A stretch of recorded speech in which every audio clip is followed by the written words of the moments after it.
열린 토론.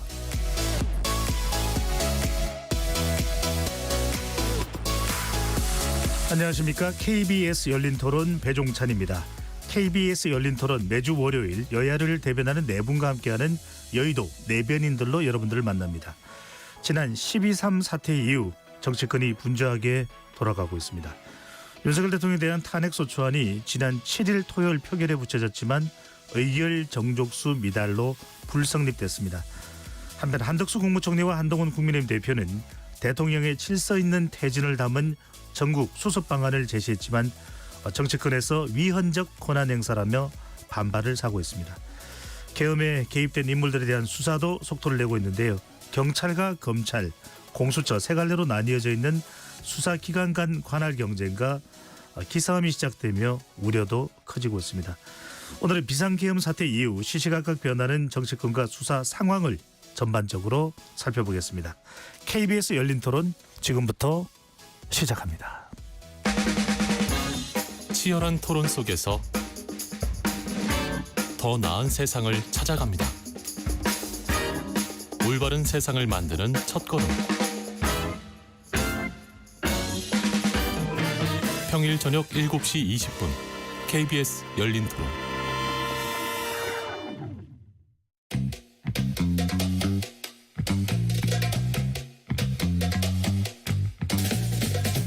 네 명의 대변인들이 함께하는 정치 현안 토크 여의도 내변인들. 여야를 대변하는 분들과 함께하는 여의도 내변인들. 함께할 네 분의 논객 소개합니다. 호준석 국민의힘 대변인 나오셨습니다. 네, 안녕하십니까. 조기현 더불어민주당 법률위 부위원장 나오셨고요. 안녕하세요. 조기현입니다. 정황재 국민의힘 대변인 자리해 주셨습니다. 네, 반갑습니다. 정광재입니다. 이승훈 더불어민주당 전략기획 부위원장 나오셨습니다. 네, 안녕하세요. KBS 열린 토론 문자로 참여하실 분은 샵 9730으로 의견 남겨주시고요. 단문 50원, 장문은 100원의 정보 이용료가 붙습니다. KBS 1라디오의 모든 프로그램은 유튜브에서도 함께할 수 있으니까요. 들어와 주시고 구독 꾹 눌러주시고 좋아요도 많이 보내주시면 좋겠습니다. 비상계엄 사태 이후 정치권 상황이 시시각각 변하고 있는데요. 민주당은 오늘 내란 특검법과 네 번째 김건희 여사 특검법을 발의했죠. 추경호 원내대표에 대한 의원직 제명안도 제출했습니다. 복잡하게 돌아가고 있는 국회 상황, 오늘 이 자리에 나와 있지 못하는데 월요일이면 나온 이 더불어민주당의 한민수 의원 직접 전화로 연결합니다. 한 의원님. 예, 한민수입니다. 네. 오늘은 국회에 계시는데요. 자, 오늘 네. 민주당의 긴급 회의가 이어지고 있다는 소식인데 어떤 논의가 진행되고 있습니까? 예, 정말로 우리 국민 누구도 예상치 못했던 현직 대통령에 의한 위헌적이고 불법적인 내란 사태가 벌어졌죠. 비상계엄 이후로 국민의 명령을 받들기 위해서 우리 민주당은 정말 최선을 다하고 있습니다. 그게 뭐겠습니까? 내란 수괴, 대통령 윤석열 씨에 대한 탄핵 아니겠습니까? 네. 그래서 저희들이 아까 말씀하신 대로 오늘은 내란 상설 특검과 김건희 특검 또 발의했습니다. 내일은 저희들이 내일부터 10일이죠. 10일부터 14일까지 단 하루도 빼지 않고 본회의를 잡을 예정입니다. 그래서 10일 날에는 내란 상설 특검하고요. 그다음에 예산안을 처리할 가능성이 높습니다. 상설 특검은 당연히 처리하고요. 예산안은 이제 정부 측과 여당과 지금 협의를 하고 있기 때문에 네. 저희들은 처리할 생각입니다. 계획이고요. 그다음에 민생 법안도 있습니다. 한 30여 건 정도 내일 본회의에서 처리를 하고 그다음에 11일하고 13일은 긴급 현안 질의를 할 겁니다. 그래서 이번 내란 사태의 본질을 좀 파악하고 정부 측으로부터 얘기도 듣고 강한 질타와 추궁 그리고 실체 파악 작업이 있을 거고요. 12일 날은 그 내란 대통령 윤석열에 대한 탄핵 소추안 보고가 있을 예정입니다. 예. 그리고 12일 날 저희들이 김건희 특검법, 그다음에 내란 일반 특검법이 있습니다. 거기에 대한 또 처리를 하고 지금 계획으로는 법무장관과 경찰청장에 대한 탄핵안도 처리할 계획입니다. 법무부 장관과 검찰총장을 말씀하시는 거죠? 예, 경찰청장입니다. 그리고 네. 아까 말씀드린 13일 날은 다시 긴급 현안지를 갔고요. 그다음에 14일이죠. 대통령 윤석열에 대한 탄핵 소추안 2차 표결이 있을 예정입니다. 네, 그렇게 토요일입니다. 일정을 지금 잡아놓고 있습니다. 네. 한 의원님, 오늘 민주당이 추경호 국민의힘 의원에 대해서 제명안을 제출했는데 이 이유는 뭡니까? 제명 결의안을 제출했습니다. 이미 좀 전에 말씀드린 그 윤석열 내란 행위에 대한 상설특검 법안에도 추경호 전 원내대표죠. 추경호 국민의힘 의원에 대한 혐의가 들어 있습니다. 윤석열 내란 동조 행위죠. 이미 많은 보도가 돼서 알려져 있습니다. 추경호 전 원내대표는 12.3 내란에 가담됐다는 정황들 그리고 이런 그 실체적인 증언들이랄까 이런 것들이 쭉 나오고 있습니다. 이분이 이른바 150명이 국회에 모여서 비상계엄 해제 요구안을 의결해야 되는데 네. 급박한 순간에 여당 의원들에게 대단히 혼선을 주었습니다. 여당 내에서 의원들이 그런 지적들을 하고 있지 않겠습니까? 거기에다가 또 보도를 보면은 국회의장에게 표결을 30분 유턴하라는 요구를 한 것으로 드러났습니다. 이 시간에는 계엄군이 국회의사당에 난입을 하고 있던 시간입니다. 이런 부분들에 대해서는 분명히 밝혀져야 되고 추경호 의원은 이미 그 상설특검도 그렇고 또 수사기관에서도 수사의 대상으로 지금 지목되고 있는 상황입니다. 예. 그런 상황에서 당연히 추경호 전 원내대표에 대해서 제명안을 제출하는 건 맞다고 생각하고 있습니다. 예. 한동훈 대표와 또 한덕수 국무총리가 별개로 이제 담화문을 발표하면서 수습책을 강구하겠다라고 이야기를 했는데 네. 14일 1차 대통령 탄핵 소추안은 불성립이 됐습니다. 14일 다시 7일이죠, 7일. 7일입니다. 네, 정정합니다. 예. 14일 다시 이제 탄핵 소추안 표결에 들어갈 텐데 네. 만에 하나 다시 부결된다면 민주당은 어떤 시도, 어떤 계획을 갖고 있습니까? 만에 하나, 정말 만에 하나 또 투표에 불참을 한다든지 부결 당론을 정해서 대통령 윤석열에 대한 탄핵 소추안을 다시 한번 무산시킨다면은 예. 저희들은 또 그 다음 주에 또 탄핵 소추안을 발의할 겁니다. 그거는 저희들이 국회 절차를 밟아가는 거고요. 근데 저는 그렇게 하지 못할 것으로 보고 있습니다. 왜냐하면 이미 국민의힘이 지난 7일을 투표에 국회의원이 이런 중요한 의결을 투표를 해야 되는데 한 곳에 모아놓고 투표를 사실상 못하게 됐다는 그런 의혹들까지 나오고 있는 상황 아니겠습니까? 예. 그렇게 해가지고 아예 투표가 성립하지 못하도록 했습니다.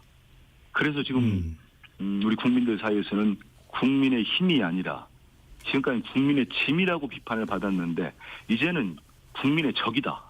이런 비판을 받고 그 소속 의원들이 지금 속속들이 입장을 바꾸려고 한다는 움직임까지 나오고 있는데 이거를 국민의힘 지도부나 친윤 의원들이 어떻게 막을 수 있겠습니까? 이걸 막아서 또다시 부결시킨다? 저는 국민의힘, 국민의 적이죠. 그 집권당이 정치 결사체로서 정당으로서 전속하지 못할 것으로 예상합니다. 예. 한 의원께서 말씀 주시기를 두 개의 특검법 오늘 이제 발의됐다는 설명을 해주셨는데 하나는 내란 특검법이고 또 하나는 이제 김건희 여사 특검법인데 네. 상설 특검법이 제출돼 있는 상황인데 네. 추가적인 특검법을 다시 추가적으로 제출하는 이유가 있습니까? 일단은 지금 수사기관들이 공수처나 경찰, 검찰이 앞다투어 수사를 하고 있습니다. 예. 있는데 결국은 저희들이 볼 때는 특검을 통해서 진실이 밝혀져야 되고 그걸 국민들이 원한다고 봅니다. 시급하게 대통령이 거부할 수 없는 상설 특검을 출발하는 게 맞고요. 이번에는 상설 특검의 그 특검을 추천하는 것도 이미 국민의힘 입장에서는 여당 입장에서는 도저히 이거는 뭐라고 할까요? 거부할 수 없을 정도로 저희들이 그 당연직으로도 있고요. 법무부 차관이랄지 법원 행정처장도 있고 대한 변호사 협회장도 있습니다. 그리고 국회에서도 있고 이렇게 추천을 하게 되면은 거부를 못할 겁니다. 그리고 바로 이제 가동이 될 거고요. 근데 이제 그 상설 특검은 우리 배앵커도 아시지만은 여러 가지 제한적인 부분들이 좀 있습니다. 검사 수도 그렇고 수사기관도 일반 특검을 하는 게 맞지요. 일반 특검의 경우는 이제 수사기관도 있고 검찰도 검사들, 특별검사들도 충분히 확보를 할 수 있는 건데 이 경우 정말 이번에 우리 국민들이 알지 않았습니까? 대통령 윤석열 씨는 정말 상상 이상의 일들을 합니다. 어떻게 45년 만에 비상계엄이 유연적인 비상계엄이 내려질 걸 누가 선포될 걸 알았습니까? 네. 근데 일반 특검 같은 경우는 당장 이번 주 토요일 날, 지난주 7일 날 저희들이 그 탄핵이 성공하지 못했기 때문에 만약 이 법안이 갔는데 다시 또 탄핵이 좌절되고 하면은 거부권도 쓸 수 있는 겁니다. 일반 특검이기 때문에요. 그런 것들을 저희 감안해서 상설특검과 일반 특검을 같이 하고 있는데요. 그 사이에 뭐 탄핵이 돼서 직무가 정지되고 대통령 윤석열 씨가 어떤 기능도 못할 때는 저희들은 당연히 일반 특검에는 조항이 들어 있습니다. 상설특검이 예. 그 전까지 돼 있는 부분들을 모두 인수할 수 있는 조항이 있기 때문에요. 그렇게 추진이 될 걸로 보입니다. 알겠습니다. 한 의원님 시간이 없으니까 짧게 두 가지만 여쭤보면요. 예, 말씀하십시오. 한 가지는 방금 전에도 살짝 언급하시긴 하셨는데 이 내란 특검법과 김건희 여사 특검법은 또다시 거부권이 행사된다면 어떻게 할 생각이신지요? 민주당에서는요. 내란 특검법, 일반 특검법을 말씀하시는 거죠? 네네.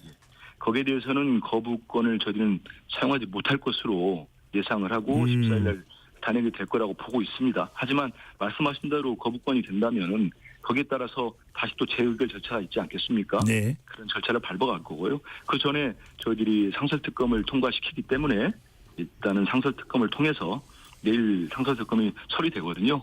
수사가 이제 특검에 대한 수사는 이제 착착 준비될 거다, 진행될 거라는 말씀드리고요. 알겠습니다. 김건희 특검법은 지금 지난번 3차 거부권이 행사되고 재의결될 때 처음에는 아주 이탈이 없었고요. 그다음 4명, 6명까지 이탈을 했습니다. 저희들은 이번에는 국민의힘에서 8명 이상 찬성표가 나올 거로 보고요. 이번에 네. 통과될 때는 뭐 그런 숫자가 필요 없습니다만 다시 가서 또 뭐 거부권이 행사된다면은 재의결에는 문제가 없을 거다. 재의결도 이렇게 보고 있습니다. 알겠습니다. 한 가지만 더 여쭤보겠습니다. 네. 오는 10일 예산안 처리를 예고하면서 7천억 원을 추가적으로 삭감하겠다. 대통령실 관련 예산인데 네. 근데 이렇게 될 경우에 예산안이 상당히 좀 여당과 또 갈등이 또 불거진 바가 있었는데 그대로 일단 탄핵 소추안에 대한 협력이 없으면 10일 그대로 통과시킬 예정이신지 아니면 추가적인 협의 날짜를 미뤄서라도 가능성이 있을지요? 일단은 추가로 뭐 7천억 얘기 나왔는데 그 확정된 건 아니고요. 저희 당내에서 논의가 된 상태였습니다. 그거를 뭐 탄핵에 대한 협조가 없으면 그거와는 연계될 문제는 아닙니다. 왜냐하면 실제로 그 필요 없는 것들을 저희들이 7천억 정도를 발굴했다는 말씀을 드리고요. 예. 오늘 이 일정 하나만 말씀드리겠습니다. 오늘 오후에 그 국민의힘과 우리 민주당 정책위 의장과 예결위 간사 그리고 기재부 차관이 와가지고 예산을 놓고 협의를 했습니다. 근데 우리 간사 허영 의원에 따르면 정부에서 어떠한 안도 가져오지 않았답니다. 네. 정부가 말로는 뭐 저기 기재부 장관도 나오고 뭐 예산안 처리가 필요하고 마치 우리 민주당이 반대하는 것처럼 호도를 하던데요. 사실은 전혀 그렇지 않습니다. 우리 민주당은 민생을 챙기기 위해서 어제 제가 말씀드렸지 않습니까? 민생 법안도 내일 30여 개 처리를 할 거고 하기 때문에 잘못된 얘기를 이 와중에도 내란 사태의 와중에도 민주당에 대한 공격을 하고 있는 정부를 저는 질타하지 않을 수 없습니다. 그래서 저희들은 어떻게든지 우리 국민들 민생을 위해서 내일 알겠습니다. 통과시킬 생각이고요. 그 협의를 해서 꼭 잘 되도록 노력하겠습니다. 예. 지금까지 한민수 더불어민주당 의원과 이야기 나눠봤습니다. 오늘 말씀 감사합니다. 예, 고맙습니다. 더불어민주당 한민수 의원과 지금 현장에서 민주당의 목소리 들어봤는데요. 한 의원이 표현한 어떤 정당에 대한 변경된 명칭 또 표현 등은 한 의원 개인의 또 주장이라는 거 다시 한번 더 참고로 말씀드립니다. 국민의힘 의원의 입장도 들어봐야 되는데 여러 의원들에게 인터뷰를 요청했지만 인터뷰가 어렵다는 답변을 받았습니다.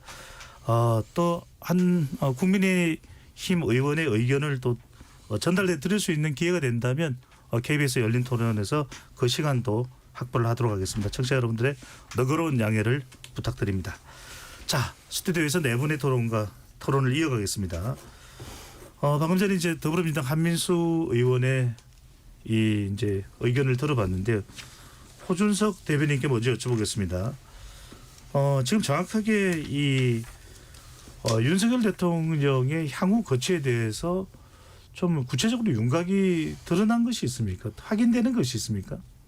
거기에 대해서 지혜를 모아가고 또 국민들의 의견을 듣고 있는 그 과정이지 않습니까? 예. 그러나 이제 분명한 것은 윤 대통령은 직접 본인의 임기 문제를 비롯해서 일임하겠다라고 밝혔기 때문에 사실상 조기 퇴진 의사를 밝힌 것이고요. 그 직후에 한동훈 대표가 조기 퇴진은 불가피하다라는 입장을 분명히 밝힌 것입니다. 그러니까 어차피 이제 임기가 단축되고 조기에 퇴진할 수밖에 없다라는 것은 뭐 기정사실이라고 볼 수가 있겠고, 다만 그 방식이 무엇이냐에 대해서 이제 고민을 하고 있는 것입니다. 그런데 이제 야당은 오직 탄핵만이 길이다라고 이제 주장을 하는 것인데, 예. 국민들 중에서는 탄핵을 원하시는 분들도 많습니다. 그렇지만 그렇지 않은 분들도 분명히 있는 것이 사실이고요. 저희가 현장에서 지역에서 이게 듣는 저희 당을 지지하시는 분들의 그 여론은 실제로 이제 수치보다 더 체감되는 것으로는 탄핵만은 안 된다라고 강력하게 생각하는 분들도 사실은 굉장히 많습니다. 예. 그렇기 때문에 지난 주말에도 우리가 광장에서도 목격을 했었던 것이고, 그래서 석 달간 만약에 이제 탄핵 소추안이 가결이 됐을 때 석 달 동안의 그 혼란과 충돌, 그리고 사실은 탄핵 소추라는 그 탄핵 심판이라는 것 자체가 불확실한 과정이기 때문에 꼭 그렇게 해야 되는 것인가? 그리고 우리가 이미 지난번 문재인 정부 때 박근혜 대통령 탄핵되는 과정을 통해서 사실상 최소한의 견제와 균형조차 무너지고 한쪽 세력이 일방적으로 독주하고 폭주하면서 상대 진영을 괴멸시키다시피 했고, 그런 결과 국정을 5년 동안 운영하면서 국가는 역주행하는 것을 봤거든요. 그렇기 때문에 저는 그런 그 마음들이 지금 탄핵만은 안 된다라고 생각하시는 저희 당 지지하시는 국민들의 마음속 밑바닥에는 그게 깔려 있다고 생각하거든요. 예. 그렇기 때문에 다른 지혜로운 방법이 없는 것인가에 대해서 고민하고 그 방안을 찾아 나가고 있는 것인데, 네. 탄핵의 궁극적인 목적은 직을 면하게 하는 것인데, 그 직을 면하겠다라는 의지를 이미 밝혔고 그 기간도 길지는 않을 것이다라는 것이 사실은 저는 국민적 공감대라고 생각하는데, 왜 탄핵 아니면 안 된다고 말씀하시느냐. 예. 그것은 결국 조기 대선 빨리 대선 치러서 우리가 알겠습니다. 집권하려면 그거밖에 없다. 그거로 그렇게밖에 해석될 수 없다고 생각합니다. 네. 호준수 대변인은 윤석열 대통령의 조기 퇴진은 임기를 다 채우지 않고 물러나겠다는 뜻인데 민주당은 오직 탄핵만을 고집하고 있다, 이렇게 설명하는데 조 부위원장께서는 어떻게 답변하실는지요? 조기 퇴진이 언제요? 임기 하루 남기고 퇴진해도 조기 퇴진입니다. 지금 이게 질서 있게 수습하는 방안이라고 하면 죄송합니다. 엊그저께 이틀 전에 이미 얘기하셨고, 지금 이 내란으로 촉발된 위험한 상태가 계속되고 있고 국민 불안이 계속되고 있는데, 오늘은 구체적 일정과 계획을 내놓으셨어야죠. 아직도 협의 중이라고 하면 애초부터 아무런 구체적 계획도 없이 일단 토요일에 있었던 탄핵 표결만 무산시키기 위한 명분이었지, 실제 국민들이 여당에 기대하는 아무런 대책이 없는 선언에 불과했다는 것이고요. 예. 조기 퇴진 한동훈 대표가 만들어낸 말이지 헌법에 있는 절차가 아닙니다. 그러니까 가장 질서 있는 퇴진은 헌법 절차에 따른 탄핵에 의한 퇴진이 질서 있는 퇴진이고요. 그것을 이제 국민의힘 지지층에서는 2017년의 어떤 트라우마를 떠올리면서 그래서 탄핵을 반대해야 된다는 얘기를 소속 국회의원들에게 할 수 있습니다. 그런 처지는 이해는 됩니다만 그때하고 단순 비교할 수가 없습니다. 그때는 소위 말하는 최순실의 국정농단으로 촉발돼서 이렇게 국정 운영이 가도 되냐는 국민적 어떤 이 자괴감, 또 창피함 이런 게 촉발돼서 탄핵까지 간 거예요. 지금은 완전히 다르죠. 비상계엄, 내란입니다. 총칼을 든 군인들이 국회를 점령했습니다. 그리고 그 행위를 지시한 구체적 내용들이 다 나오고 있는 윤석열 대통령은 아직도 대통령 지위에 있습니다.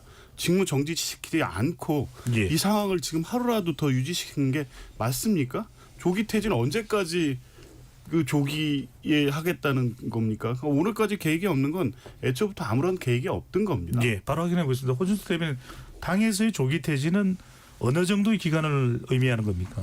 그러니까 그 탄핵안 부결되고 탄핵 소추안 부결되고 지금 이제 이틀 지났지 않습니까? 근데 왜 오늘도 안 내놓냐, 언제 내놓을 거냐 하시는데 이번 주까지는 좀 기다려봐 주셔야 되는 거 아닙니까? 이게 어떻게 애초에 계획이 어떻게 있겠습니까? 우리도 이 정말 이런 일이 있을 거라고 누가 상상이나 했었겠습니까? 그런데 지금 왜 하루 지나고 이틀 지났는데 안 내놓냐? 애초에 없었습니다. 애초에 어떻게 계획이 있겠습니까? 알겠습니다. 정광재 대변인, 네. 일단 이제 중요한 일정과 관련해서는 국민의힘 내부에서도 정리가 안 됐다는 설명으로 이해가 됩니다. 자, 어제였는데 한덕수 국무총리와 한동훈 대표가 공동 담화문이 아니고 개별 담화문으로 저는 이해를 하고 있습니다. 그렇게 보도가 돼서요. 질서 있는 퇴진 방안에 대해서 밝혔는데 한동훈 대표와 또 한덕수 국무총리가 향후 국정 운영을 협의하는 부분에 대해서 상당히 문제 제기가 되고 있는데 이 부분은 어떻게 보시는지요? 그게 이런 거죠. 대통령이 권리나 사고가 아닌 경우에 어떻게 합법적으로 헌법적 테두리 내에서 국무총리가 대통령의 직을 수행할 수 있느냐 이런 문제가 제기되고 있는 거죠. 그런데 지금 뭐 조금 더 광의의 해석을 붙인다면 지금이 사고 상태다라고 해석할 여지가 충분히 있습니다. 그러니까 대통령의 정상적인 직무 수행이 어려운 경우 이것을 사고로 해석한다면 충분히 한덕수 총리가 국무총리로서 대통령의 권한 행사를 할 수 있다는 해석이 가능한 건데 이것은 뭐 좀 따져볼 필요가 있지만 어제 나온 담화 같은 경우엔 그만큼 지금 국정 운영에 차질이 발생해서 대한민국 전체에 혼란과 손실이 올 수 있는 경우에 대비해서 그런 경우에 당과 정이 주도적으로 이 난국을 수습해 나가겠다라는 의미죠. 근데 거기서 한동훈 대표가 이것을 공동 운영한다. 이것은 뭐 잘못된 프레임이라고 봅니다. 뭐 마치 민주당에서 왜 선출 권력이 아닌 한동훈 대표가 국정 운영을 한다고 하느냐 이렇게 해석을 하시는데 한덕수 총리가 대통령직을 수행하는 과정에서 당이 적극적으로 의견을 전달해서 협의하겠다는 의미지 공동 운영한다 이런 것은 민주당이 전형적으로 지금 국민의힘과 정부에 대해서 하는 정치적 공세라고 생각하기 때문에 네. 그런 것들에 대해서는 충분히 맞고 한덕수 총리가 사실상 지금 윤석열 대통령이 이진으로 후퇴했었을 때 예. 정상적으로 국정을 운영하겠다라는 의지를 국민들께 설명드린 거라고 이해하시면 좋을 알겠습니다. 것 같습니다. 이 부위원장께서는 이 점을 어떻게 보시는지요? 정광재 대변인의 설명대로 따르는 경우 한덕수 국무총리가 대체로 직무 대행을 하고 당정 협력을 통해서 국정 운영을 안정적으로 이끌어 나간다. 이 대목에 대해서 어떻게 보시는지요? 그러니까 한덕수 총리한테 직무 대행을 맡기려면 빨리 탄핵을 해야죠. 탄핵을 해야지 직무 대행이 되는 것이지. 지금 대통령이 내란죄를 범해가지고 며칠 있으면 구속될지 모르는데 여기에서 뭐 그냥 대통령은 그대로 놔두고 갑자기 뭐 2인자가 나타나서 내가 대통령 역할을 하겠다. 이거 자체가 위헌이고 위법이잖아요. 어떻게 보면 윤석열 대통령은 군대를 동원해서 내란죄를 한번 범하고 한동훈 대표는 윤석열 대통령을 협박해서 도저히 안 되겠다. 탄핵시키겠다라고 협박을 해서 그래 그러면 너한테 대통령의 권한을 줄게. 라고 해서 권력을 찬탈해가지고 한동훈 대표가 행사한다 이렇게 볼 수 있거든요. 그럼 예. 이것도 내란이거든요. 그렇기 때문에 지금 내란을 막겠다고 한 분이 내란을 하고 있다라고 말씀을 드리고요. 이게 한동훈 대표가 실수한 거예요. 아니 국민의힘 당사에서 어떻게 총리하고 같이 국정을 책임지겠습니다. 대통령의 권한은 행사가 안 됩니다. 뭐 이런 취지로 얘기한 것 자체가 엄청난 실수한 거거든요. 대통령이 멀쩡히 살아있는데 갑자기 자신들이 권력을 이양받았습니다. 저희가 앞으로 권력을 둘이 행사하겠습니다. 이렇게 한 것이니까 한동훈 대표가 멘붕이 온 건지는 모르는데 굉장히 큰 실수를 한 거고 이런 부분들이 헌법에 정해진 절차에 따라서 하지 않기 때문에 질서 있는 퇴진이 아니라 정말 무질서한 불확실한 퇴진이 돼버렸고 그러니까 바로 금융시장에서도 주식시장에서도 사흘 만에 150조가 날아간 거 아닙니까? 네. 국민의힘하고 윤석열 대통령이 이거 손해배상 책임지실 겁니까? 빨리 질서 있는 퇴진으로 가야 되고 자꾸 박근혜 대통령 때 생각하시는데요. 박근혜 대통령은 내란죄 외환죄가 아니었어요. 그래서 탄핵만 안 되면 기소할 수가 없는데 지금 대통령은 경찰도 구속시키겠다고 그러고 검찰도 구속시키겠다고 그러고 공수처까지도 구속시키겠다고 하는 거니까 저는 전형적으로 한동훈 대표가 지금이라도 좀 마음 바꿔서 조속히 질서 있는 퇴진을 만들어야 된다 이렇게 생각합니다. 네. 허석 대변인 지금 국회 상황을 보면은 국민의힘이 이야기하는 질서 있는 퇴진 또 민주당이 이야기하고 있는 대통령 탄핵 추진 완전히 맞서고 있습니다. 네. 근데 이제 한동훈 대표가 대통령이 외교권을 포함한 직무정지를 언급했는데 인사권은 행사가 됐습니다. 이상민 행정안전부 장관의 사의 수용, 국정원 후임 1차장 임명 이 부분은 어떻게 해석을 해야 될까요? 이상민 장관의 사표를 수리하지 않고 그러면 가만히 계속 직을 수행하게 놔두면 되는 것인가요? 김용현 장관도 그냥 놔두면 되는 것입니까? 최소한의 그냥 국민적인 요구 처음부터 저희 당에서도 요구했었던 내각 총사퇴 그리고 김용현 장관 해임 등의 요구가 있었던 것이지 않습니까? 그리고 이상민 장관에 대해서도 탄핵 소추안을 발의했다는 것은 저 사람 파면하라라는 요구였는데 그 직을 면하게 한 것을 가지고서 인사권을 행사했다라고 하는 것은 과도한 해석이라고 저는 생각하고요. 네. 저희 당은 지금 이 사태에 대해서 책임을 면할 생각이 없습니다. 법적인 정치적인 책임을 피하지 않을 것입니다. 그러나 혼란은 막겠다라는 것이 그것이 그래도 저희가 여당인 입장에서 국민에 대한 도리라고 생각해서 그렇게 하고 있는 것입니다. 우리나라는 법치 사회입니다. 법치주의로 통치되는 사회입니다. 그래서 엄정하게 하되 냉철하게 해야 됩니다. 모든 상대 진영을 다 적이라고 규정하고 아까 한민수 의원은 국민의 적이라고 공공연히 말씀하지 않습니까? 상대당 대표는 제2의 내란을 했다라고 지금도 규정하시지 않습니까? 네. 상대당 원내대표였던 사람은 의원직을 제명하겠다라고 하지 않습니까? 이것은 우리가 그때 이미 봤었던 우리 편 아니면 다 적이다, 다 괴멸 대상이다라고 했었던 그 모습을 사회 각계에서 다 벌어졌었던 그 모습을 다 봤습니다. 우리가 몇 년 전에. 예. 그것이 똑같이 반복될 것이다. 어쩌면 그때보다 훨씬 더 심할 수 있을 것이다. 그 장면을 우리는 이미 올해 초에 민주당 내에서도 비명계 공천학살하는 모습을 통해서 얼마나 반민주적인 모습이었는지를 봤습니다. 이 리더십이. 그런데 그런 모습이 우리 사회, 우리 대한민국 전체에서 다시 일어날 수 있다라는 그런 그 우려. 그것은 저희 당의 당리당략이 아니고요. 예. 국가의 미래와 관련된 문제인 것입니다. 알겠습니다. 그런데 지금 이런 상황, 이런 것이 벌써 벌어지고 있는 상대당 정당 해산시켜야 된다. 이런 모습 매우 우려하고 이런 것은 안 된다고 생각합니다. 예. 조기현 부대변인께 지금 민주당에서는 이제 직무정지 탄핵을 외치고 있는데 직무정지만 떼어놓고 봤을 때 윤석열 대통령을 말하는 겁니다. 어떤 상태를 민주당은 직무정지로 판단하시는지요? 헌법과 법률에 의한 네. 직무정지를 얘기하는 거죠. 그냥 이건 정치적 선언으로 대통령이 이선 후퇴해서 국정 운영에 관여하지 않는다라고 말로 해서 되는 문제가 아닙니다. 지금 당장 한동훈 대표가 7일 날 그 얘기를 하니까 뭐 그러고 나서 이제 어제 공동 담화 발표하고 이렇게 했는데 조금 전에 말씀하셨던 인사권 계속 행사되고 있습니다. 그리고 국방부 대변인은 현재 군 통수권자가 윤석열 대통령이라고 얘기하고 있습니다. 네. 그 지위에 있는 겁니다. 그리고 지금 당장이라도 대통령의 권한 행사를 하겠다고 하면 막을 수단이 없습니다. 헌법에 의한 탄핵 절차죠. 직무정지 그거밖에 없습니다. 그러니까 조금 전에도 이제 정광재 대변인 말씀하신 게 이게 지금 헌법 71조에 의한 권리 내지 뭐 사고 상태로 볼 수 있다는 건데 이거 해석론으로 갈 수 있는 게 아닙니다. 그러니까 권한 대행으로 갈 수 있는 건 헌법 71조에 대통령의 권리나 사고고 권리는 사망, 탄핵, 결정 그리고 사퇴 이 세 가지밖에 없고요. 사고의 사례는 탄핵 소추 의결입니다. 의결로부터 헌법재판소의 탄핵 결정까지의 기간 그게 60일이 될지 90일이 될지는 모르겠습니다.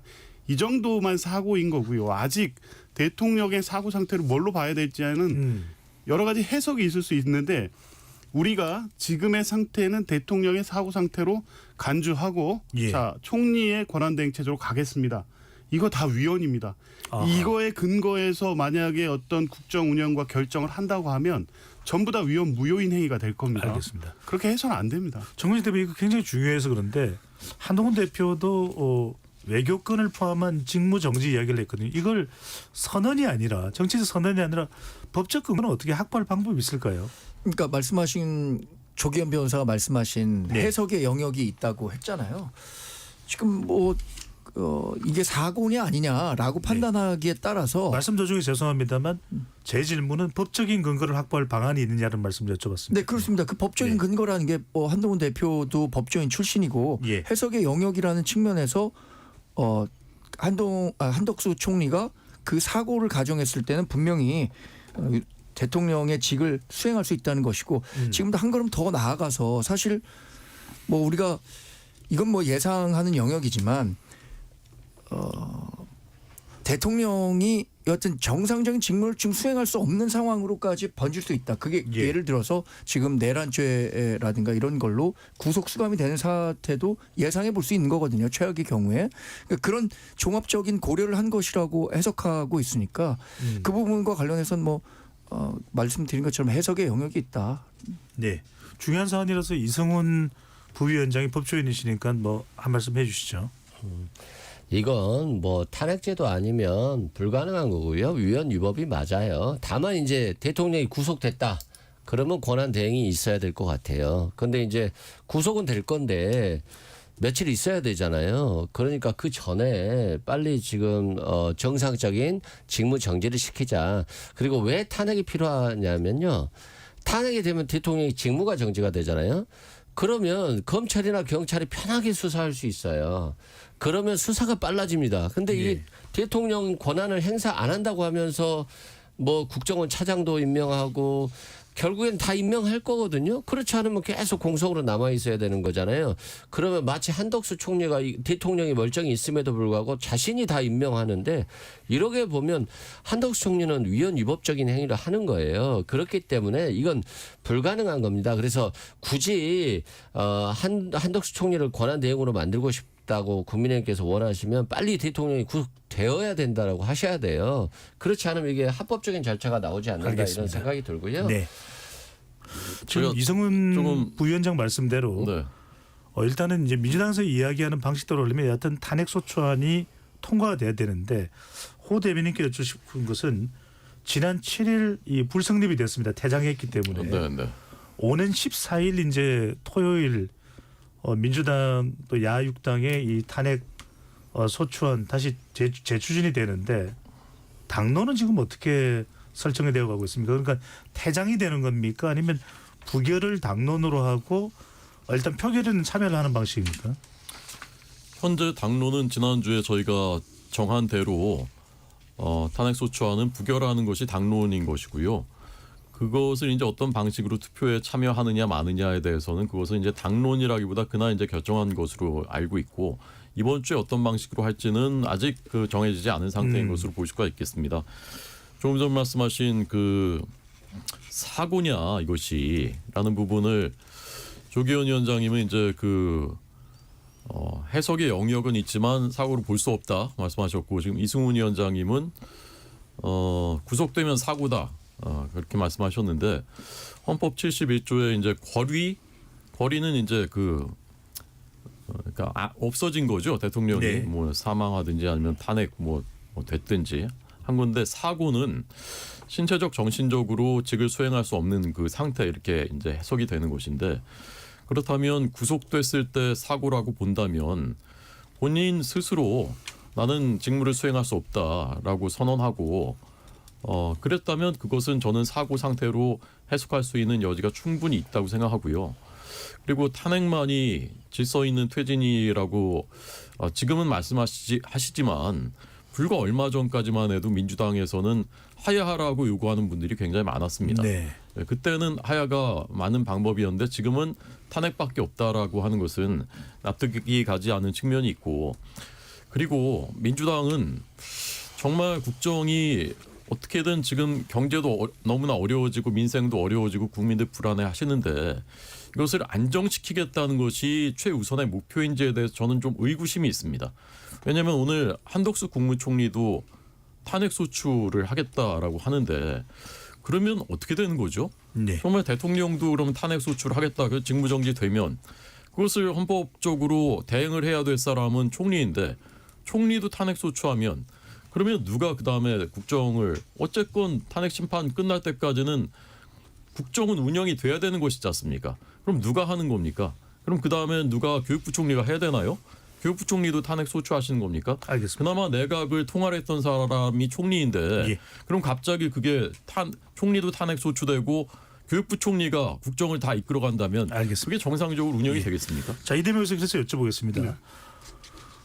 국민의힘이 계속해서 뭐 여론의 압박을 받든 어쨌든 탄핵소추안을 계속해서 부결하면 일단 탄핵소추안은 통과가 안 되는 것인데 그런 상황에서 가능성 조기현 부대변인께 여쭤보면 윤석열 대통령의 퇴진 시점을 놓고 여야 간의 협의가 가능할까요? 그 협의할 문제 아니라고 봅니다. 지금 뭐 아직 토요일 2차 의결까지 토요일까지 시간이 남아 있고요. 저 예. 국민의힘 의원들이 이 상황을 지금 엊그저께 같이 처리 못할 거라고 봅니다. 지금 국민 여론을 보십시오. 그리고 한동훈 대표, 한덕수 총리가 어제 공동담화 발표했는데 그래서 여당이 그렇게 나서니까 오늘 환율 증시가 안정이 됐습니까? 세계 각국의 어떤 뭐 미국 백악관을 비롯해서 우리나라의 우방 국가들 정부가 이 상황이 이제 안정적으로 해소될 거라고 보고 지금 얘기하는 한동훈 이 대표나 한덕수 총리가 운영하는 국정 이 시스템에 같이 가면서 뭐 외교를 조율하겠다는 입장을 내고 있습니까? 헌법적 체계에 의해서 해결이 안 되고 있다고 뭐 계속 직접적 문제 제기를 하고 있습니다. 외교, 경제, 안보 아무것도 해결 못하는 방안을 제시해 놓은 상태이고 그거에 대한 구체적 대안도 없고 그 부분에 대해서 지금 국민들의 비판 여론이 빗발치고 있기 때문에 네. 저는 오는 11일 이번 토요일 의결에서 반드시 탄핵 소추안은 의결될 거로 보고요. 아까 예. 사고 관련해서 한 가지 말씀을 꼭 드리고 싶은데 이 부분을 지금 아마 한동훈 대표가 염두에 두고 있는 방안이 윤석열 대통령이 조기에 구속되고 이것을 헌법 71조의 사고로 보고 그래서 헌법에 따른 총리 권한대행 체제가 가능하다고 보고 그래서 탄핵이 필요 없으니까 자, 그 이후에 윤석열 대통령의 어느 시점에서 타차하겠습니다 하는 일정을 내겠다는 계획인 것 같습니다. 예. 이런 입장에서 그 구속이 만약에 된다고 해도 그걸 헌법 71조가 정한 사고로 봐서 탄핵이 불필요한 상황이다 이렇게 볼 수 없고요. 사고로 본다고 하더라도 이 사고는 이 임시적 체계 그러니까 대통령의 권한이 일시적으로 중단돼서 회복되거나 이런 걸 전제한 거기 때문에 그것과 탄핵 절차는 완전히 네. 무관합니다. 양쪽의 직무정지 관련된 인식과 기준이 워낙 차이가 있으니까 이 정도로 확인하는 걸로 하고요. 정관진 대변인께 네. 김건희 여사 특검법은 가결될 수도 있지 않겠냐는 그런 전망도 있었는데 지난 7일 부결됐습니다. 네. 오는 14일 다시 이 김건희 여사 특검부터 14일 올라오는 거죠. 어떻게 되는 겁니까? 12일입니까? 일정이 12일입니다. 12일 날 올라오게 되면은 지금 뭐 당론은 어떤 방향으로 정해져 있습니까? 뭐 당론은 지금 의총을 통해서 계속해서 뭐 총의를 모아가는 과정인데 네. 그럼 지난 토요일에 애초에 많은 사람들이 예상했던 것처럼 김건희 여사 특검법은 일부 이탈표가 혹은 8표 이상이 나와서 통과될 수도 있다라는 전망이 있었는데 왜 그러지 못했는가 이 원인을 놓고 보면 우리 정당이 불과 그러니까 계엄 사태가 있기 전까지도 이런 위헌적 요소가 있기 때문에 반대 입장을 분명히 해왔습니다. 근데 계엄 사태가 발생했기 때문에 그 일로 인해서 위헌적인 요소가 해소된 건 아니거든요. 그러면 그런 같은 상황에서 어떻게 우리가 일주일 전에 얘기했었던 반대했던 특검을 우리가 찬성할 수 있었겠는가라는 부담이 있었기 때문에 아마 이탈표가 6표 나오긴 했지만 네. 8표 이상 나오지 않았다고 생각합니다. 이번에도 뭐 12일 날 치러진다면 같은 논리로 반대할 수밖에 없다는 생각이 들지만 정치는 또 그런 뭐 당론과 개인의 의견이 항상 일치하는 건 아니잖아요. 개별 의원별로 헌법기관대로 뭐 양심에 따라 투표하기 때문에 예. 전 뭐 개인적으로는 가결의 가능성도 열려 있다고 생각합니다. 네. 가결 가능성도 열려 있다. 네. 네. 그러니까 이탈표가 8표 이상 나오는 예. 그래서 제가 여쭤보는 겁니다. 자, 일단 뭐 12일 가결도 말씀을 하셨지만 부결 가능성도 있다고 놓고 만약에 이게 일단은 윤석열 대통령이 아직까지는 법률상 헌법상으로는 대통령이니까요. 이것에 대해서 지금 현재 상황에서 법적인 측면만 놓고 본다면 이성훈 부위원장께 거부권 행사 가능합니까? 가능하죠. 아. 충분히 가능하고요. 그래서 문제인 겁니다. 뭐 이럴 수는 있겠죠. 거부권 행사를 하고 싶은데 못하니까 한덕수 총리가 건의하는 식으로 해서 대통령이 결재하겠죠. 예. 근데 정말 굉장히 불편하겠죠. 국민들 입장에서 보면 화가 나고 국민의힘 의원들도 불편하겠죠. 그래서 그냥 지금 좀 더 이상 붙잡지 말고 좀 놔줘야 되지 않겠어요? 언제까지 붙잡고 있을 거예요? 저는 그래요. 지금 국민의힘 의원들이 윤석열 대통령뿐만 아니라 국민의힘 의원들도 참 잘못했다. 이태원 참사 일어났을 때 이상민 장관 그냥 사퇴시켰어야죠. 정치적 네. 책임지고 최상병 사건 일어났을 때 은폐하지 말고 임성근 사단장 사퇴시켰어야죠. 명품백이나 도이치 사태 때 사과하고 우리 부인이지만 수사 받겠습니다. 그러면서 민주당 당신들도 수사 받으십시오. 이런 식으로 갔어야 되는데 계속 그냥 대통령만 옹이하고 그냥 친윤이라고 해가지고 모여가지고 알겠습니다. 하다 보니까 결국에는 대통령이 그냥 그 사람들만 하고만 논 거잖아요. 네. 네. 방금 전에 말씀드렸던 김건희 여사 특검법은 재표결이 아니고 12일 발의가 되고 또 본회의에 올라가서 12일 표결을 하는 사안이라는 것을 다시 한번 더 말씀드립니다. 여러분들께서 지금 KBS 열린 토론과 함께하고 계시는데요. 잠시 로고 듣고 와서 2부로 진행하겠습니다.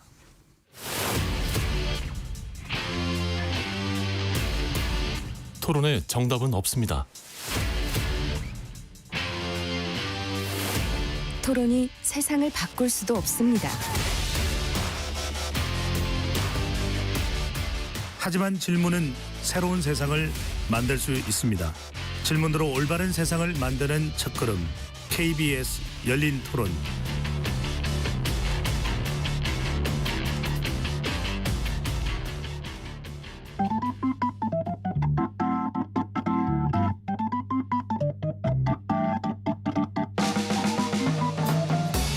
세상을 바꾸는 질문, 열린 토론이 시작합니다. KBS 열린 토론은 언제나 열려 있습니다. 단문 50원, 장문 100원의 유료 문자 샵 9730 그리고 KBS 어플리케이션 콩으로 여러분의 의견을 남겨주세요.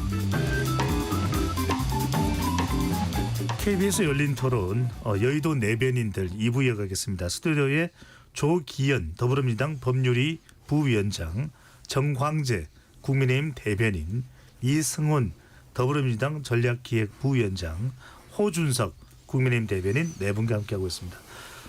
워낙 많은 지금 법안이 발의되다 보니까 우리 지금 오늘 패널로 두 분이나 또 법조인이 있음에도 불구하고 재차 확인해서 말씀드립니다. 특검법 발의, 김건희 여사 특검법 발의는 오늘 됐고 10일 임시국회에서 민주당 단독으로 가반 의결이 가능합니다. 거부권이 행사되면 그 이후에 재의결에서 어떤 결과가 나올지가 우리 토론의 내용이었다라는 걸 한 번 더 말씀을 드리겠습니다. 자, 이 부분 김건희 여사 특검법 향후에 국민의힘의 이 결정 방향 호준석 대변인 어떻게 될까요? 그러니까 조금 전에 말씀하신 대로 이번 특검법은 이제 거부권 행사돼서 재의결하는 게 아니고 새로 또 발의했기 때문에 그러니까요. 과반이면 이제 통과되는 겁니다. 그러니까 뭐 통과되겠죠. 그리고 거부권을 행사할 거라고 이제 예상하시는데 거부권 행사하기는 어려울 겁니다. 어떻게 지금 이런 상황에서 하겠습니까? 결국 이제 하게 될 텐데 저는 이것은 민주주의에 부합하지 않는 일이라고 생각합니다. 우리가 지금 이런 그 비상계엄령 사태에 대해서 수사하고 또 탄핵소추 얘기하고 하는 것도 모두가 위법적인 일을 하지 못하도록 하자는 뜻에서 하는 것인데 위헌적인 법안을 내놓고 그것을 통과시키고 그대로 시행하겠다. 이번에 15개 혐의 뭔지도 모를 저는 처음 들어보는 것들도 많습니다. 예. 그러니까 민주당이 일방적으로 임명한 사실상 민주당의 특별 검사가 상대 진영을 탈탈 털어서 완전히 이제 초토화시키는 그런 법안이거든요. 그냥 이건 사실 김건희 여사 법안이 아니라 그냥 보수 진영 괴멸 법안이라고도 볼 수 있는 겁니다. 무제한으로 압수수색도 할 수 있고 전방위로 그냥 뭐 다 할 수 있는 그런 법안이거든요. 그래서 위헌적이라고 보고 저희는 반대를 했었던 것입니다. 네. 근데 이런 상황을 틈타서 이렇게 하는 것은 저는 옳지 않다. 민주당이 정말로 진실 규명이 목적이라면 지금이라도 어떤 수사 결과가 나오더라도 국민들께서 다 납득할 수 있는 보수 진영의 국민들도 저런 수사 결과라면 납득해야지 하는 그런 그 법안을 만들어서 공정한 방식에 공정하게 특검 추천하고 또 정말 수사 대상이 될 만한 것들만 법안에 넣는 그런 법안을 발의해서 가지고 오셔야 된다고 생각하고요. 예. 한 가지 궁금한 거는 그 임명권 인사권 행사하면 안 된다고 하는데 특검은 누가 임명하죠? 네, 알겠습니다.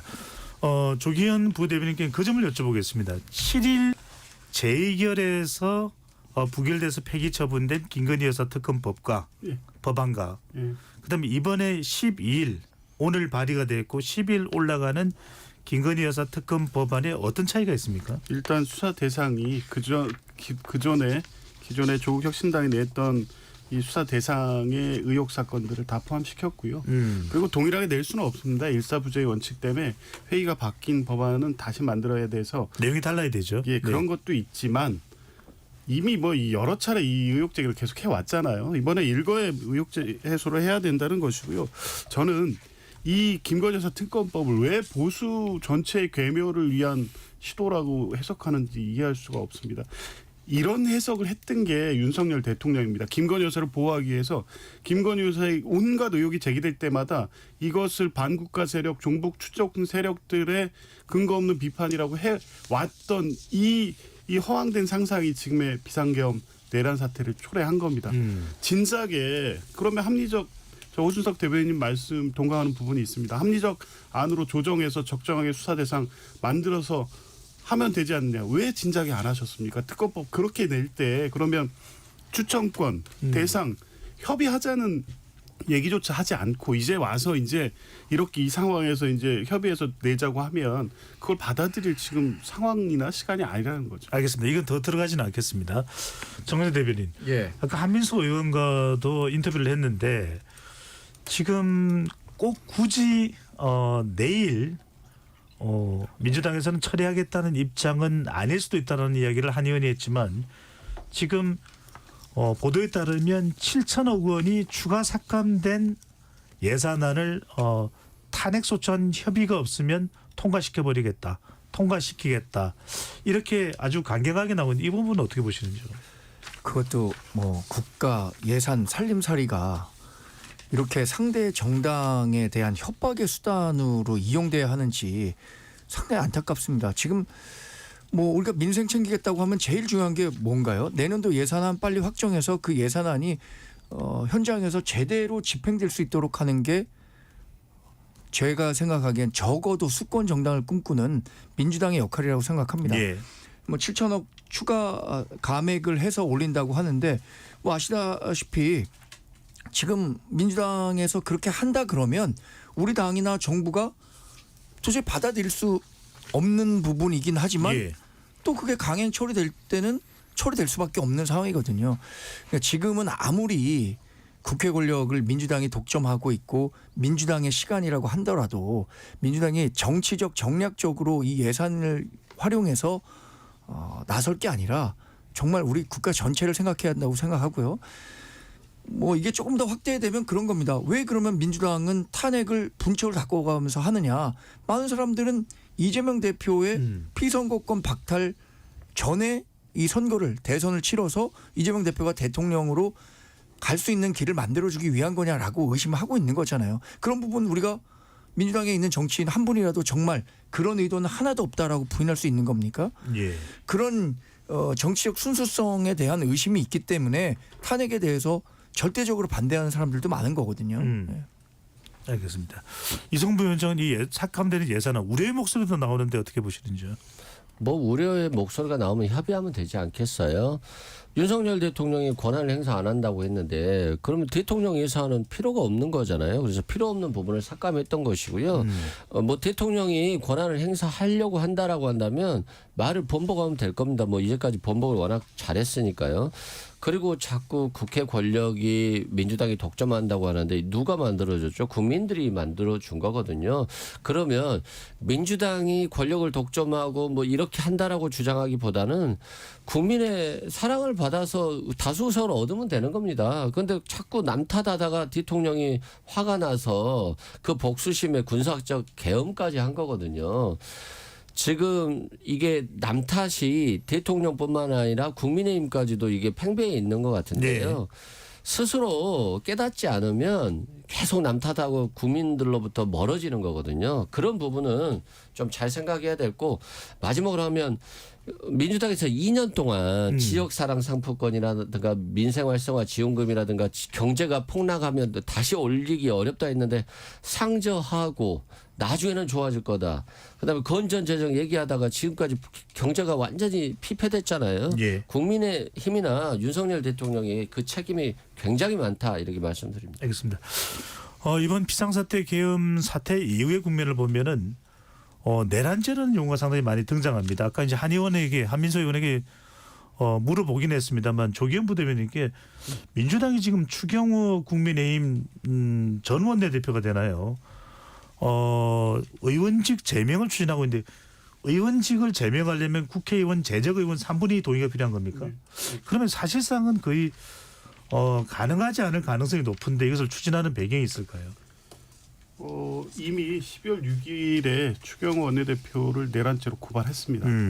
구체적 혐의 사실은 지금 말씀하신 대로 당일 계엄 해제 결의를 실질적으로 방해하는 행위를 함으로써 예. 내란의 주요 임무에 종사했다거나 아니면 내란이 원만하게 수행될 수 있도록 일종의 방조한 부하 수행죄라는 게 내란죄에 적시되어 있습니다. 그 혐의 내용으로 했고요.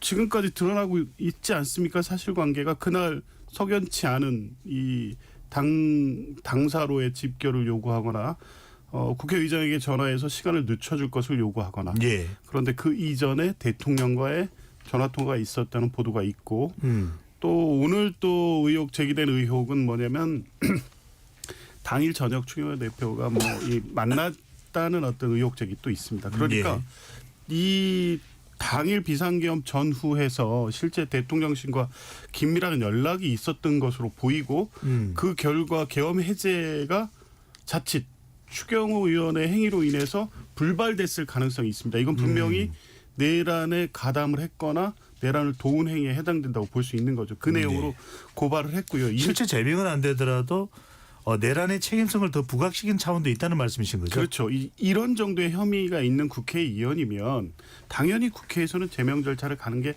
맞다고 해서 오늘 5시 20분경에 이 제명 결의안을 국회에 제출했습니다. 허수 대변인, 추경호 원내대표는 일부 중진 의원들의 만류에도 불구하고 이제는 사퇴 불사입니다. 자, 다음 원내대표는 선출되거나 추대될 수 있다는 이야기가 나오는데 누가 거론되고 있고 이른바 친윤 친한 갈등도 불거질 수 있다고 하는데 친윤 쪽보다는 친한 쪽이 될 가능성이 높다라는 의미입니까? 그 자세한 상황은 그 정보 상황은 정광재 대변인 설명드릴 거고요. 예. 저는 추경호 원내대표의 정치적인 책임은 물어마땅하다고 생각합니다. 그 당시에 결과적으로 그 표결에 참여하지 못하게 됐었다는 점에 대해서 원내사령탑으로서 책임을 져야죠. 그래서 사퇴한 것이고요. 다만 지금 말씀하신 그 의원직 제명 말씀하시는데 의원직 제명 정말 중대한 겁니다. 무거운 겁니다. 그런데 지금 말씀하신 그 의심스럽네 이런 것 가지고 그것 가지고 의원직을 일단 제명시켜 놓고 보겠다. 이건 법치사회에 맞지 않은 것입니다. 추경호 전 원내대표는 본인의 그 해명은 이미 했거든요. 예. 그럼 어느 쪽에 말이 맞는지 따져보고 진상이 드러난 다음에 뭐 처리하더라도 해야 되는 것이지 그냥 일단 제명시켜 놓고 보겠다.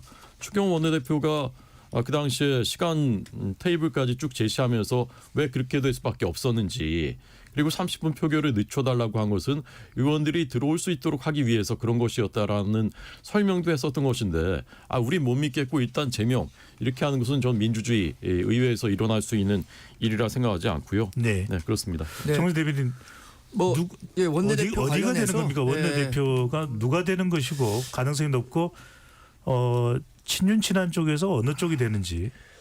일단 그 추경호 원내대표가 전 원내대표죠 이제 재신임 그때 뭐 한 70여 명 이상이 추경호 원내대표가 계속 직을 수행해 주면 좋겠다라고 했음에도 불구하고 추경호 원내대표가 더 이상 자신이 원내대표직을 수행할 수 없다는 점을 강조하고 의원들께 동의를 구했기 때문에 이제 그러면 후임자를 뽑아야 하는 작업. 제일 궁금합니다. 네, 오늘도 뭐 의총에서 여러 논의가 있었습니다. 예.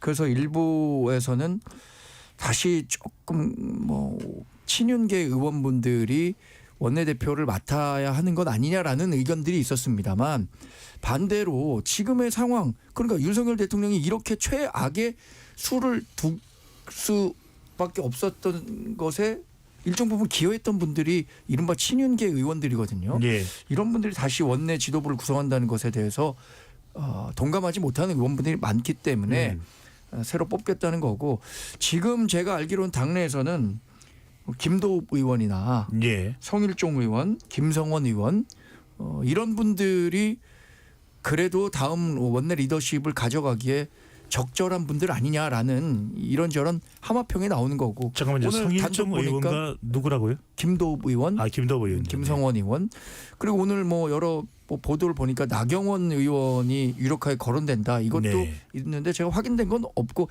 여하튼 이건 12일인가요? 저희가 원내대표 추대 방식이 될지 경선 방식이 될지 아직 잘 모르겠습니다만 일각에서는 조경태 의원 이야기도 나오는데 사실이 아닌가요? 사실 뭐 가능성이 다 열려 있는 거죠. 네. 그리고 지금은 당이 굉장히 중요한 역할을 해야 되는 시점이잖아요. 그 국정 혼란을 막기 위한 과정에서 그렇다면 지금 당 대표를 맡고 있는 한동훈 대표와 의기투합할 수 있는 분이 원내대표를 맡는 게 당의 네. 효율적 운영 또 국정을 운영하는 과정에서 협의할 때 훨씬 더 큰 도움이 되겠죠. 알겠습니다. 자, 이번 비상계엄 사태에 대한 수사 주체에 대해서도 상당히 궁금해하는 의견이 나옵니다. 이성훈 부위원장께 여쭤보고 싶은데요. 지금 계엄 사태 관련해서 이 내란죄 혐의에 대해서 검찰, 특수수사본부, 경찰, 국가수사본부, 고위공직자 범죄수사처, 공수처, 그러니까 윤석열 대통령 출국 금지를 요청한 것은 공수처고 이것을 또 승인한 것은 법무부고 자 바로 단도직입적으로 여쭤보겠습니다. 어느 쪽 수사를 보면 되나요? 참 죽은 권력이다 보니까 서로 수사에서 어떻게 좀 공을 세우려고 하는 거 아닌가 이런 생각이 들고요. 원칙적으로 보면 경찰 국가수사본부가 수사하는 게 맞습니다. 내란죄 수사의 경우에는 다만 이제 경찰청장과 서울청장이 관여되어 있다는 의혹이 있죠. 예. 그리고 검찰 특수수사본부도 정말 죽은 권력이어서 그런지 열심히 하는 것처럼은 보여요. 다만 이제 지금 한동훈 대표하고 국가수사본부장이 현대고 서울대 법대 좀 후배이기 때문에 좀 문제가 있지 않냐 이런 의식이 있는데요. 저는 개인적으로 보면 경찰 국가수사본부와 검찰 특수수사본부가 열심히 서로 경쟁하면서 일 뺏기지 않기 위해서 열심히 했으면 좋겠어요. 왜냐하면 경찰 국가수사본부가 영장을 청구해도 영장을 신청해도 검찰이 안 해버리면 그만이기 때문에 어쩔 수 없이 같이 가야 된다. 다만 이제 공수처까지도 숟가락을 얹었던데 사실상 공수처는 수사할 수 있는 역량도 없고 숫자도 부족해요. 뭐 민주당 지도부라든가 조국 대표는 다른 얘기를 하시던데요. 최상병 사건도 조금만 기다려라 했는데 벌써 엄청 오래 기다렸잖아요. 그리고 검사도 없고요. 또 윤석열 대통령이 검사 임명도 3명이나 하지 않았고요. 그래서 경찰과 검찰이 경쟁적으로 수사를 하시다가 특검이 통과되면 특검에 그 수사한 자료를 넘겨주는 것이 가장 지금으로서 제가 판단했을 때는 최선의 방법이 아닌가 싶습니다. 예. 그러면 세 곳의 수사 주체도 아니고 특검으로 가야 된다. 이 부분 어떻게 보시는지요, 정광훈 대변인? 2016년에도 비슷한 과정이 있었습니다. 그러니까 합동수사본부가 마련된 이후에 그때는 여야가 합의를 해서 특검이 발족했고 그 자료를 다 특검이 가져가서 수사하는 방식이 됐는데 오늘 당내에서도 굉장히 흥미로운 의견들이 제시된 거죠. 김용태 의원이 우리가 특검 이번 개헌 관련과 관련한 특검을 한번 만들어서 특검이 어떻게 이루어졌는지 지금 사실 대통령실에서 이렇다 할 소상한 설명을 하고 있지 않잖아요. 예. 아직도 많은 사람들이 왜 그 밤에 윤석열 대통령이 느닷없이 그런 계엄 선포를 하게 됐느냐 이런 의문점이 있기 때문에 우리 당이 그 문제를 한번 적극적으로 풀어가보자라는 의견도 제시되고 있거든요. 글쎄 정치 상황에 따라서 어떻게 진행이 될지는 모르겠습니다만 2016년의 사례를 본다면 특검 발족의 가능성을 배제할 수 없겠죠. 네.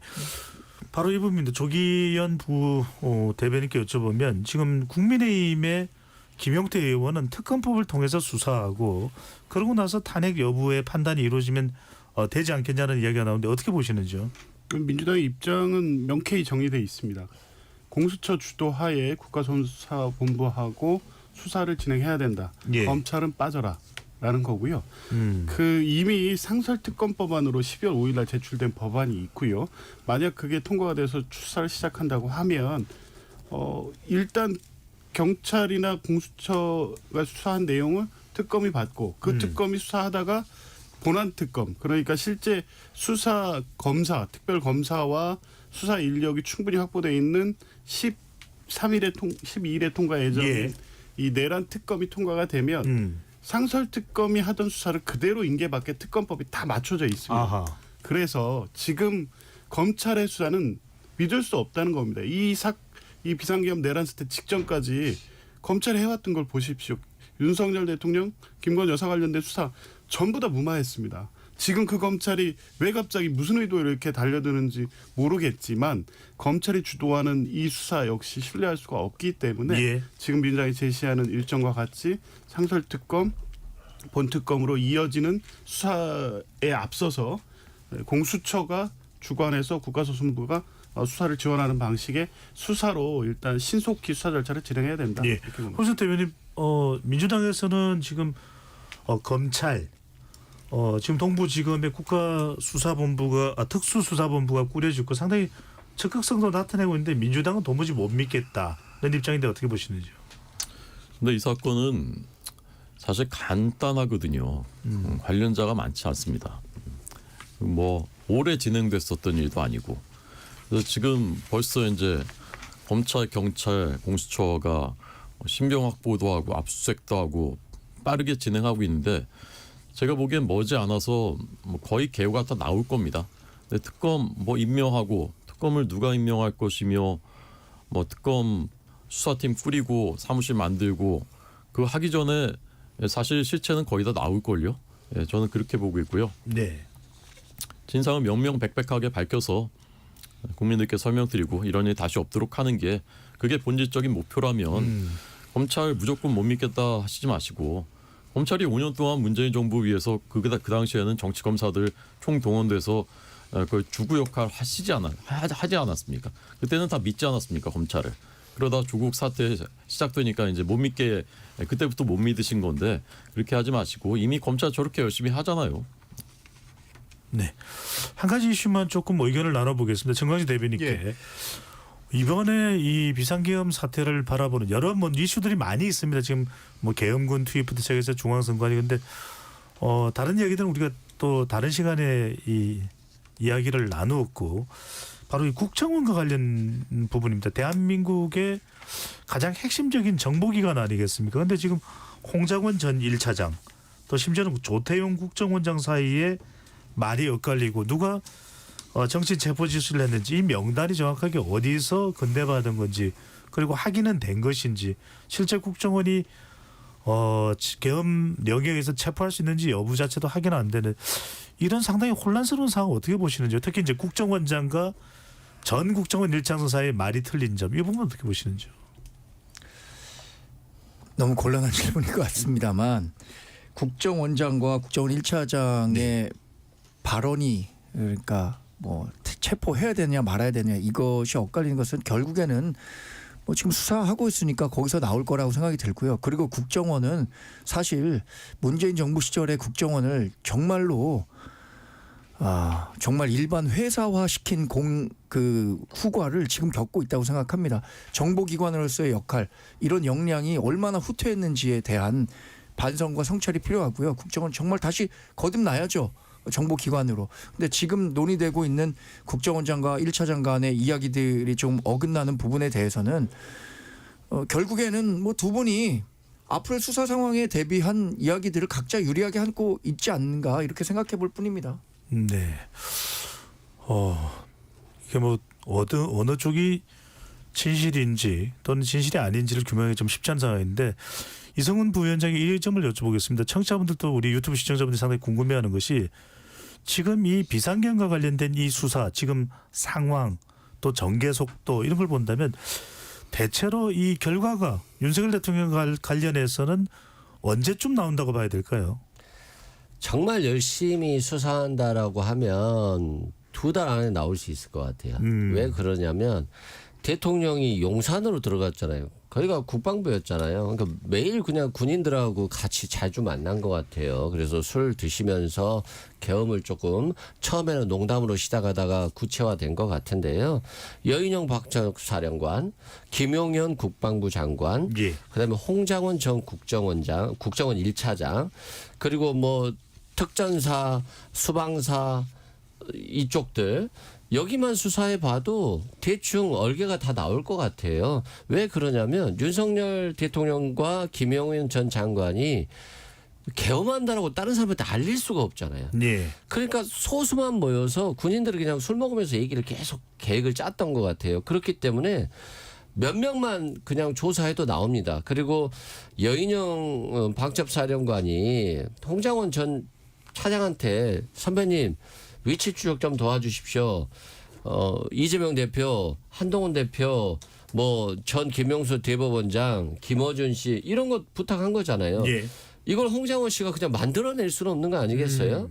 그리고 윤석열 대통령이 홍장원 씨한테 전화해가지고 바로 이번에 한번 다 잡아 넣어야지 이런 얘기를 했다는 거니까 이건 굉장히 쉽게 수사는 될 것 같고요. 이걸 검찰이 왜곡하기는 쉽지 않다라고 저는 생각합니다.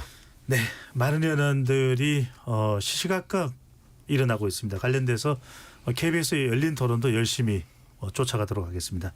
KBS 열린 토론 여의도 내변인들 이것으로 모두 마무리하겠습니다. 네 분 토론 고맙습니다. 감사합니다. 고맙습니다. 지금까지 KBS 열린 토론 배종찬이었습니다.